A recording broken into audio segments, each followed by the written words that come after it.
from the year 2017 in the Morning Sentinel. Vacationland Bowling in Saco closing. When Bert and Claire Doob close their Vacationland Bowling and Recreation Center next month, they will be shutting the door on 34 years of memories and a vanishing way of life.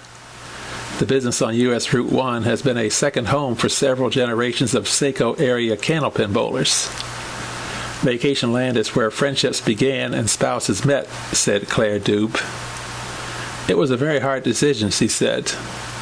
Doob said their business grew out of her husband's love for the game. In the early 1960s, Bert Doob immigrated from Quebec at age 16 to work in the textile mills in Biddeford. Candlepin bowling was popular among the textile workers, and he quickly took to the sport, winning several national championships. Doob used to have an average score of 125, which is nothing to sneeze at.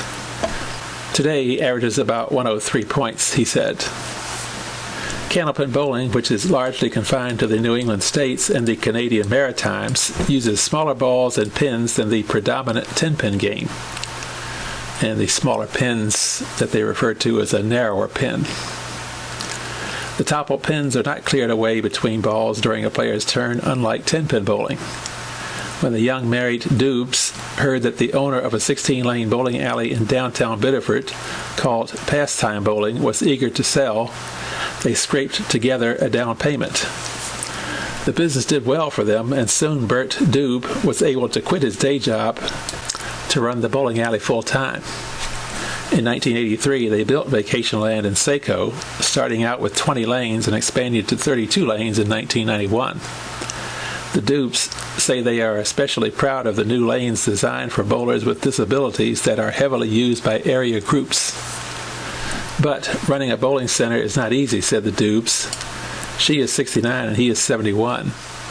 Days are long and the business is at its busiest on nights and weekends. My husband worked a lot of nights and weekends. For our kids, their fun was when there was a snowstorm and he could stay home, said Claire Doob. In 1991, Vacationland developed an early computerized scoring system with a Canadian company. It was quite the thing, recalled Claire Doob. The Doobs said that in recent years, the business held its own, but without major changes in its business model, it faced mounting challenges and competition from a number of new candlepin lanes that have opened in southern Maine in the past few years.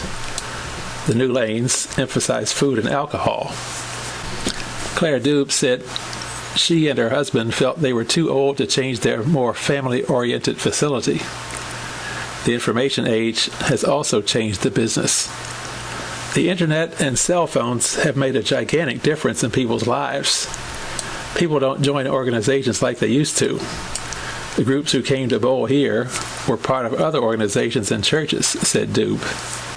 She said bowling no longer tops the list as a go-to Saturday morning activity for kids. So when the Doobs received an offer from Southern Maine Motors, which is buying the building and land to expand service and storage, the couple decided they were ready to retire. The bowling center has sparked many romances and a long list of marriages. Debbie Roussel, Claire Doob's niece, met her future husband at Vacationland. She was 18 and her now husband, Bob, was 23. It was back when youth bowling leagues were still in vogue. We were both working there part-time, said Roussel. Married 20 years next month, Roussel said today she and her husband rarely go bowling. It is hard to have the time to go out and do that, she said. The Vacationland staff has been working to find its many leagues new places to play at the Big 20 Bowling Center in Scarborough, Bowlorama in Sanford, and Westport Bowling Lanes in Westbrook. Doob said she expects some of their regular customers will just stop playing candlepin when Vacationland closes. But a group of Saco area friends who gather every Sunday at Vacationland vowed to find a new venue. Members of the group, which includes Dawn Lazarchak of Saco and her sister Holly Colleton of Biddeford, their friend Josephine Power of Biddeford, and various spouses, friends, and others, say they have bowled together at Vacationland for years. We usually come in Sunday morning for gutter bowling. It is just great time. We all get together, have a great time, and then we all leave, said Lasercheck. The Dubes are keeping the bowling center open through at least October 8 to give people time to use up their coupons and gift certificates and honor event bookings. Then they plan to stay in Bedford, relax, and spend time with their 3 children and 5 grandchildren.